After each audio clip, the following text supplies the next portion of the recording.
Mesdames et messieurs, bonjour. Alors aujourd'hui, je voulais vous parler d'une plante qu'on appelle la Maranta, que je vous présente ici. Voilà. Alors comme vous pouvez voir, c'est une plante que, personnellement, je la trouve jolie. Vous voyez, avec ces arcs de cercle de couleur violette, puis les petites taches là. Vous voyez les petites taches vertes là. Moi je trouve ça magnifique comme fleur. Enfin comme feuille, pardon. Alors donc la Maranta, la particularité, eh bien de bouger. C'est marrant, hein? Eh bien oui. Pendant la journée, ces feuilles s'orientent, je suppose qu'elles cherchent la lumière, un truc comme ça. Et donc durant la journée, ces feuilles bougent. Et par exemple celle-ci, comme je l'ai adossée à un mur, ben, par exemple, la nuit, pendant que je suis occupé à mes occupations, n'est-ce pas? Eh bien, de temps en temps, j'entends ces feuilles qui se déploient. Quand elles se décrochent les unes contre les autres, on entend des petits bruits. Et en fait, c'est elles qui bougent. Alors, vous voyez, elle est jolie. Alors, mais ça, c'est une plante, alors, très, très facile d'entretien. Mais vraiment très facile. Je l'ai acheté en 2011, cette plante, telle qu'elle est là. Donc j'avais acheté un petit pot, je crois que c'était chez Ikea d'ailleurs. Ça m'avait coûté à peine 3 €. Voilà. Et donc, alors, bien entendu, je coupe régulièrement lorsqu'elle devient trop grande et trop envahissante. Comment on appelle ça? Aïe, j'ai oublié le mot. Enfin, je coupe des branches. Voilà. Merde. C'est un mot que je connais pourtant. Élaguer. Oui, enfin bon, je sais pas si ça s'utilise pour une plante comme ça. En général, c'est pour les arbres et les arbustes. Enfin, voilà. Je lui élague un peu les petites branches quand elle est un peu trop touffue. Donc, en fait, l'inconvénient, c'est que quand il y a trop de branches et qu'on oublie un peu de l'arroser, les feuilles, après, elles jaunissent un peu sur les rebords. Et donc, du coup, c'est moins joli. Alors, quand vous la taillez bien... Ah bah tiens, je cherchais le mot tailler, voilà. Donc, quand vous la taillez bien régulièrement, vous laissez voilà, par exemple, là, j'ai laissé juste une branche, deux branches. Là, les feuilles, elles sont super belles, elles sont toutes vertes, avec les arcs de cercle. Hein. C'est très joli. Alors, derrière, par contre, comme on peut voir, voilà. Derrière, les feuilles sont violettes, rouge-violet. C'est super beau, j'aime bien.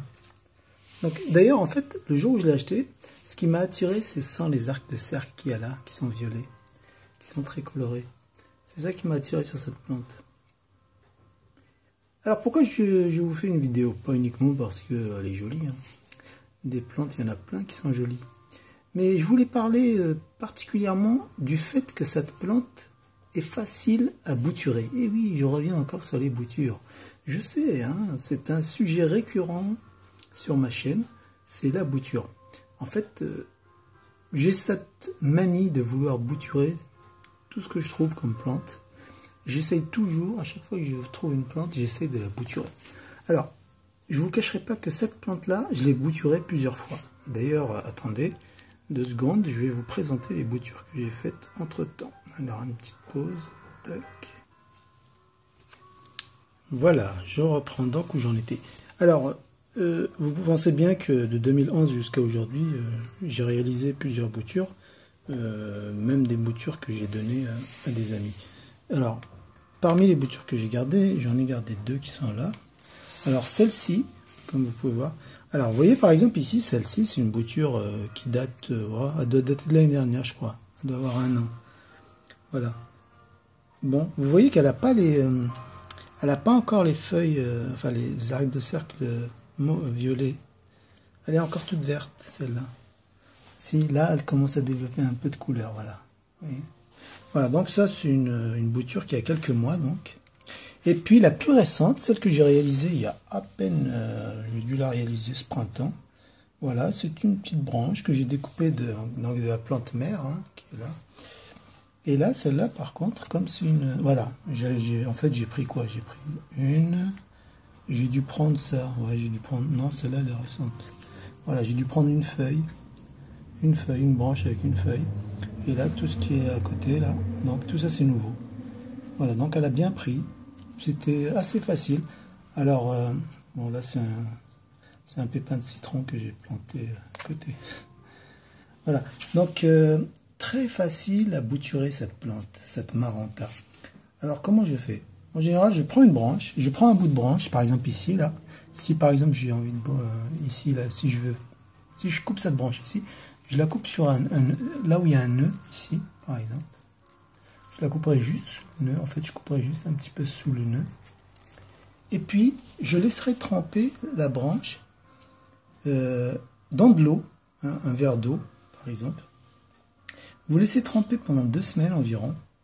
Et au bout de 2 semaines, il y a des petites racines qui se forment.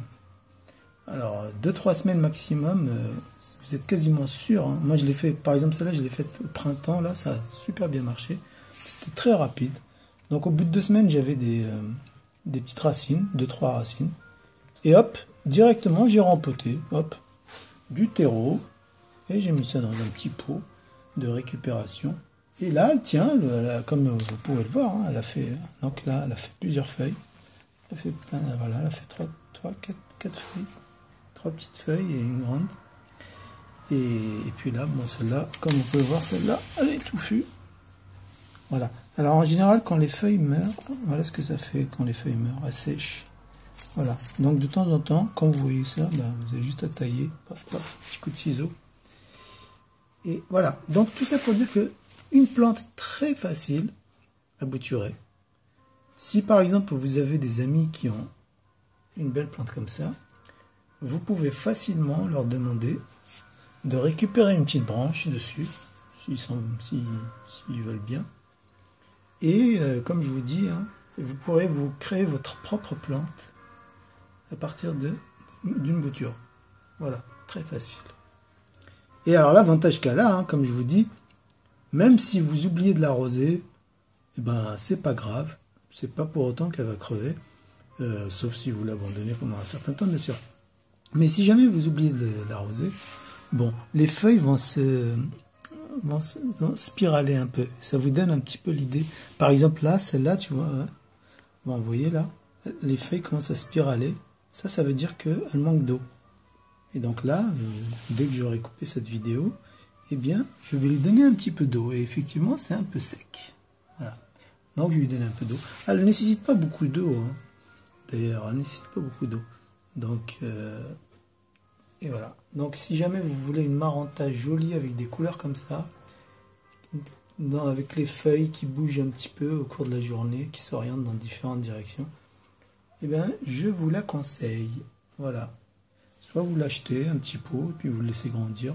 Soit, comme je vous dis, si vous connaissez quelqu'un qui a une plante, qui en a une, avec de grandes branches, eh bien, vous récupérez une petite branche, et vous en faites une bouture. Voilà, voilà. Donc, la maranta se bouture très très bien. Voilà, fini pour aujourd'hui. A plus, ciao ciao.